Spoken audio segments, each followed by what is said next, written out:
So అలా అంటే అందరు ఆర్టిస్ట్ అంటే నేను చూసిన దగ్గర నుంచి విన్న దగ్గర నుంచి ఏంటంటే అందరు ఆర్టిస్ట్కి మీరంటే బాగా ఇష్టం, మిమ్మల్ని బాగా బ్రోమాన్స్ ముద్దులు అలాంటివి చాలా ఉంటాయని చెప్పేసి వింటున్నాను. రైట్ ఫ్రమ్ ఎన్టీఆర్ గారి దగ్గర నుంచి, బాలకృష్ణ గారి తర్వాత వస్తాను నేను, ఎన్టీఆర్ గారి దగ్గర నుంచి కానివ్వండి, అలాగే మిగతా అందరు ఆర్టిస్టులు కూడా, సమీర్, పవన్ కళ్యాణ్ గారికి సమీర్ అంటే ఒక అది రైట్ అని చెప్పేసి ఒక ఫీలింగ్ ఉంటుందని చెప్పేసి. సో ఎలా క్రియేట్ చేసుకున్నారు? ఎలా అండి, ఏం లేదు, నేను ఎవరి దగ్గర నుంచి ఏం ఆశించను, బెస్ట్ అదే, దానికి మించింది లేదు. ఇప్పుడు ఒక ఫ్రెండ్షిప్ చేసినా సరే, ఒక ఫ్రెండ్ ఇంకొక ఫ్రెండ్ని ఫ్రెండ్షిప్ చేస్తే, వీడి దగ్గర నాకు ఇది కావాలి అని ఫ్రెండ్షిప్ చేస్తే that friendship will not work out. That is my policy, that is my, అంటే అది కామన్, అందరికీ తెలిసిన విషయమే.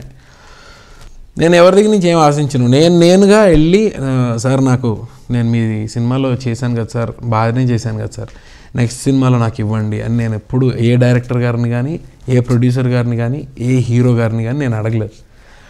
వాళ్ళంతటి వాళ్ళే ఫీల్ అయ్యి నన్ను రిపీట్ చేశారు తప్ప నేను ఎప్పుడు అడగలేదు.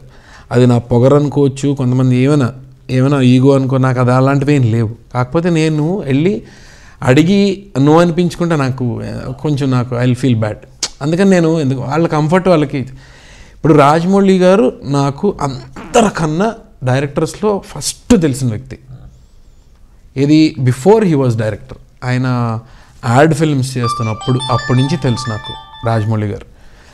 అలాంటిది నేను నేను బాహుబలి ఇలాంటి పెద్ద సినిమాలో నాకు ఎక్కడో దగ్గర ఏదో ఒకటి ఆడెవడో తల నరికేస్తాడు, అది చేయలేనా, నేను చేయగలను కదా, అది ఇవ్వండి నేను అడగొచ్చు. బట్ రాజమౌళి గారిది ఎలా ఉంటుందంటే సిచ్యువేషను, ఆయనకి ఫీల్స్ దీనికి ఇది కరెక్ట్ అని ఆయనకు అనిపిస్తే ఆటోమేటిక్గా ఆ వ్యక్తినే పెట్టి చేస్తారు తప్ప ఎక్కడో బాంబే నుంచి తీసుకురండి, చెన్నై నుంచి తీసుకురండి అని అనరు. If he feels that role is apt for us, he will call and he will give.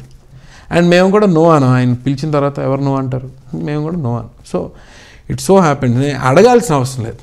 ఇప్పుడు అడిగినా సరే మాకు ఎలా ఉంటుంది, నేను కానీ రాజీవ్ కానీ మాకు బాగా క్లోజ్ ఉన్న వాళ్ళు ఎవరైనా మేము అడిగితే రాజమౌళి గారిని, సార్ ఒకటి రోల్ అలాగే అంటాడు. ఇలాగే అంటే వీ హ్యావ్ ద ట్రాప్. ఆయన అలా అనడానికి కూడా హీ హ్యాస్ ఆల్ రైట్స్. ఎందుకంటే ఫస్ట్ నుంచి ట్రావెల్ అయ్యి వస్తున్నాం కాబట్టి it's been more than 20 years, 20 ఏళ్ళు అయిపోయింది. సో అడగాల్సిన అవసరం లేదని నా ఫీలింగ్. నన్ను మా ఇంట్లో వాళ్ళు అడుగుతారు, నీకు రాజమౌళి అంత బాగా తెలుసు కదా, నువ్వు ఎందుకు బాహుబలి చేయలేదు, ఈగ ఎందుకు చేయలేదు, ఫలానా ఎందుకు చేయలేదు అంటే, అరే హీ హ్యాస్ టు ఫీల్ మనకి ఇది ఇవ్వాలి అని ఆయనకు అనిపించినప్పుడు డెఫినెట్లీ హీ విల్ గివ్. లేదు అనిపించలేదంటే లేదు నేను చెప్తానులే, నాకు ఓకే ఫినిష్. సో అలా హాయిగా మంచిగా ర్యాపో మెయింటైన్ అంతే, ఎవరి దగ్గర నుంచి ఏమీ ఆశించకుండా వెళ్తే ఎనీబడి. ఇప్పుడు ఎదురుగున్న మన ఏదైనా, ఇప్పుడు మనకి కొంతమంది లైఫ్ ఇన్సూరెన్స్ వాళ్ళు కనిపిస్తుంటారు మనకి పాలసీలు అడగడానికి, వాళ్ళు ఎదురు రాగానే ఓకే కలుద్దాం అని అంటాం. వాళ్ళు ఫోన్ చేసినా సరే టక్మని సగంలో పెట్టేస్తాం, రైట్? అంతే, సింపుల్, యాజ్ ఇట్ ఈస్, అంతే. అది అలాంటిది ఏం లేకుండా నిష్కల్మషంగా మనం ఏవి ఆశించకుండా కనుక మీట్ అయితే ఇట్స్ ద బెస్ట్.